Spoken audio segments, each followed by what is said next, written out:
Welcome all of you to the launch of the 2015 Global Prosperity Index.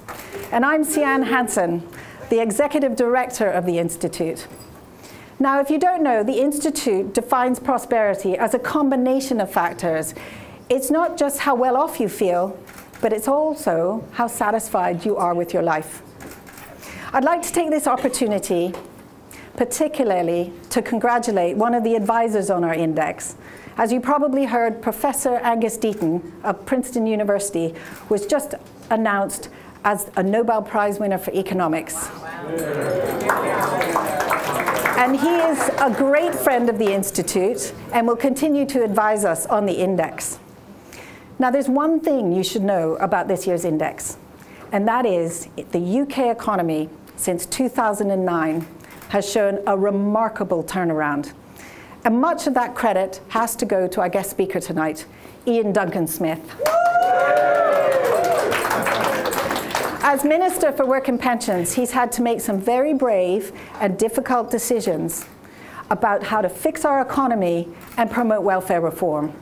And the strategy has worked. Now, the UK economy is in a much better position than it was 6 years ago. And it means that every single UK citizen has a prospect to live more prosperously and a good life. Now, before the Minister speaks, I'd like to introduce you to the Programme Director for the Prosperity Index, who's going to tell you a little bit more about the findings of the 2015 Index. Over to Nathan Gamester.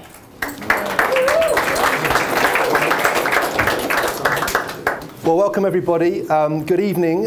Thank you for being with us. We're delighted that you are all here. Chances are, if you know anything about the Legatum Institute, then you may be reasonably familiar with the Prosperity Index. Well, for the benefit of those of you who are new, and as a refresher for those of you who are not, I'm going to spend a few minutes explaining what the Prosperity Index is and why it's important. And then I'm going to hand over to Iain Duncan Smith, who's going to say a few words. So, what exactly is the Prosperity Index? Well, one way of looking at it is that it's a data-rich, complex, and comprehensive look at ranking countries of the world. I could tell you that it covers 142 countries of the world, that covers 99% of global GDP and 97% of the world's population. I could tell you that for each one of those 142 countries, we include 89 individual indicators across 8 different categories. Now, for the maths geniuses in the room, you'll work out that that's over 12,000 data points for any single index each year. I could tell you that we use a combination of objective and subjective data in order to capture a comprehensive measure of prosperity. I could tell you that Norway this year comes top, again, that the UK comes 15th and the US comes 11th. And all of that is true, but it doesn't tell the whole story. In fact, it's not even the main story. Because the Prosperity Index fundamentally is about people. It's about how individuals in these countries experience prosperity in their daily lives. It tells a human story. The charts and the graphs that you see around the room that point upwards tell us overall that conditions for people in those countries are improving. And so yes, the Prosperity Index does tell us something about the world on average, but it's also about the individuals in each of those countries. So why produce a Prosperity Index? Well, the Prosperity Index is an answer to a problem, and the problem is this. The way we've traditionally measured how successful countries are is too narrow. Traditionally, we use measures of income or wealth to determine success. Of course, wealth is important, but it doesn't tell the whole story. GDP is an incomplete measure of progress, but don't just take my word for it. Simon Kuznets, the economist who founded GDP, said this: the welfare of a nation can scarcely be inferred from a measurement of national income. Nicolas Sarkozy, the former French president, it's time for our statistics system to put more emphasis on measuring the well-being of the population than on economic production. Robert F. Kennedy, speaking in 1968, many of you will be familiar with this quote, bemoaned the use of economic measures to assess national progress. He said this. It's classic Kennedy, it's fantastic prose. I won't do it justice, but let me try. Yet the gross national product does not allow for the health of our children, the quality of their education, or the joy of their play. It does not include the beauty of our poetry, the strength of our marriages, the intelligence of our public debate, or the integrity of our public officials. And he concludes with this phrase, it measures everything, in short, except that which makes life worthwhile. And of course, the American founding fathers included the pursuit of happiness as one of the fundamental tenets of the Declaration of Independence. A little closer to home, just a few years ago, David Cameron made a speech saying this, I do think it's high time we admitted that taken on its own, GDP is an incomplete way of measuring a country's progress. And the list of quotes goes on. But to summarise, GDP can only tell us so much. It can tell us the average wealth of a country, but it can't tell us how that wealth is created. It can't tell us whether the citizens of that country are free. It can't tell us whether the government is corrupt. It can't tell us whether the children in those countries have to walk 10 miles in order to get to school. And on top of that, it can't tell us whether the quality of the education when they get there is any good. And it can't tell us anything about the strength of social capital in those countries either. Well, guess what, folks? The Prosperity Index can. You probably saw that coming. The Prosperity Index gives us a broad perspective of our progress. And it's important because the information that we have affects the decisions that we make. If we want governments, or indeed anybody, to make the right decisions, decisions that increase prosperity, they have to have the right data. As the economist Joseph Stiglitz put it far more eloquently than me, what you measure affects what you do. If you have the wrong metrics, you strive for the wrong things. Well, we believe the Prosperity Index includes the right metrics in order that we might strive for the right things. And that, in a nutshell, is what the Prosperity Index is and why we do it. It is the definitive measure of global progress. Please do take a copy away with you. Take several copies. We have a lot. Take as many as you can carry. The results are genuinely fascinating, often counterintuitive, and if nothing else, the report is laced with beautiful infographics. And before I introduce Iain, I'd like to make a special mention to the people within the Institute who are responsible for this year's Prosperity Index. They've all worked heroically over the last few months to make the index possible, make it happen. Once I've mentioned them by name, I wonder if you'd all join me in thanking them in the traditional way. They are Stephen, Harriet, Alexandra, Augustine, Faye, and Abby. Yeah.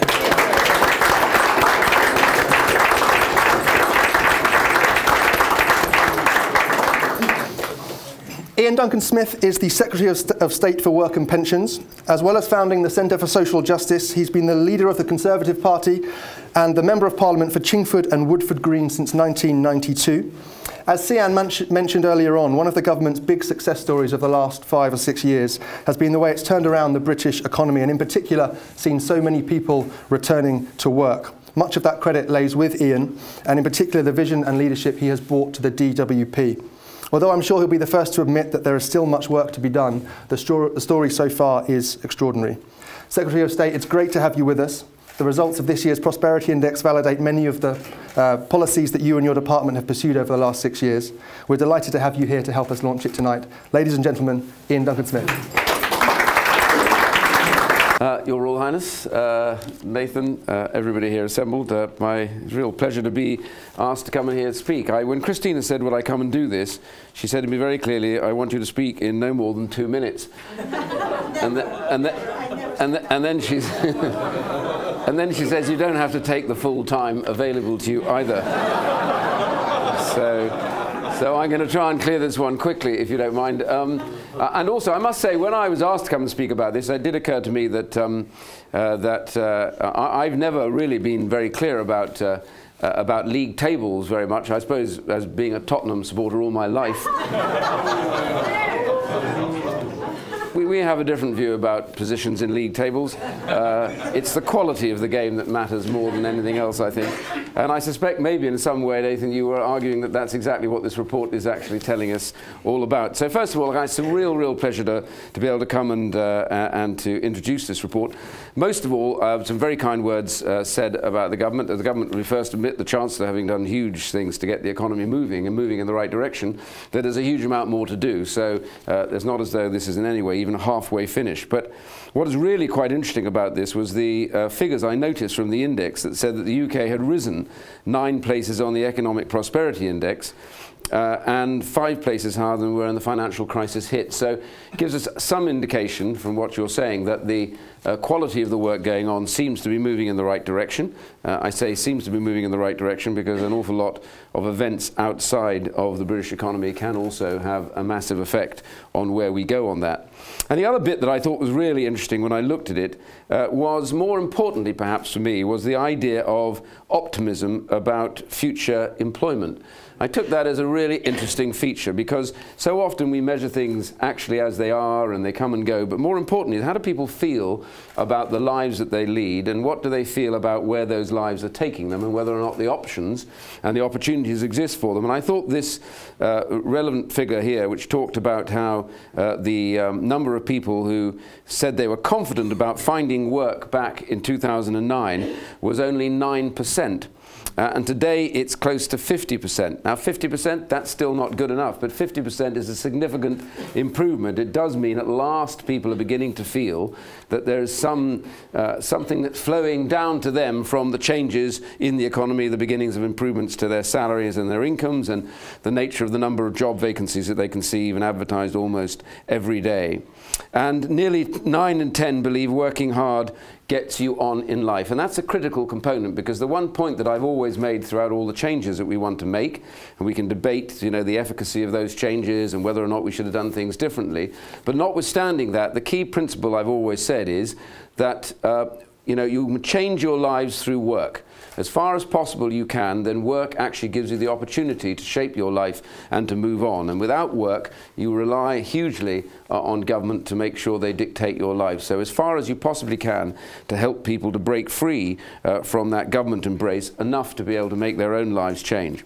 And one other element which is quite important, I think, from this report, which I think will fit, is that in the new poverty measures, what we have been determined to do is to measure life chances for the first time ever. Not just an idea of what is your income today, but if you are actually in a position where you're unable to earn enough money, what are the reasons for that? You know, measure worklessness, to measure educational attainment, to look at the future for children. Are they on a curve that takes them out of low income? Do we look at family instability, unstable families, drug and alcohol abuse, and even financial instability and debt? These are critical components that often trap people living lives of poverty, when if we can put those right, one or all of them, if they are occurring in a family, then there is a very good chance then with the right support and assistance, then those families and those people can rise out. And the point that you made earlier on, Nathan, about it's more than just the economy, it's about your well-being, and it's about that sense that you and your family feel that you have a chance and an opportunity and an ability to both run your life and enjoy it. And that's all I would say. Life change is the critical component in all of this. If there is no life change, then no amount of straight money will ever help somebody to rise from where they are. And it's the change in your life's position that gives you an opportunity to exercise your control over that. So can I thank you hugely for producing this report. I think it's an excellent report. I only say one thing in passing to you all, that it doesn't measure one thing, which I've found to my cost, which when asked by the Prime Minister to go to Germany to ensure that I represented him as Prime Minister for a brief period of time. I have to say I was leader once, so I kind of jumped at the chance, but never mind. And whilst there, I thought I would do a classic moment of tell a classic British position of a self-deferential joke, to say something to break the ice at the leaders' meeting, having listened for 45 minutes to people talk hard about how good things were in their country, including Greece. And I said I'd listen to this for 45 minutes, and just like the rest of you, I said before I began, I've lost the will to live. The problem was it was madly translated to that I was terminally ill. And yeah, I didn't get that response actually at the time. So I urge you, for politicians' sake, to please add to this agenda, if you can, the ability to get things badly wrong in the wrong places at the wrong time with the wrong people. Thank you very much. Iain, thank you very much. Ladies and gentlemen, just very, very briefly, we encourage you please to stick around, don't disappear. There's plenty of refreshments for you all. I should have said at the start, if you would like to tweet about this evening's event or about the Prosperity Index or anything like that, please feel free to do so. The hashtag is Prosperity Index. The Legatum Institute account is at @LegatumInst, and there is indeed a Prosperity Index account at Prosperity Index. Finally, I'd like to say a special thank you to the Legatum Foundation, who kindly sponsor us and allow a lot of the reports that we produce to be published. So thank you very much to them. Ladies and gentlemen, enjoy the refreshments, and we'll see you later. Thank you.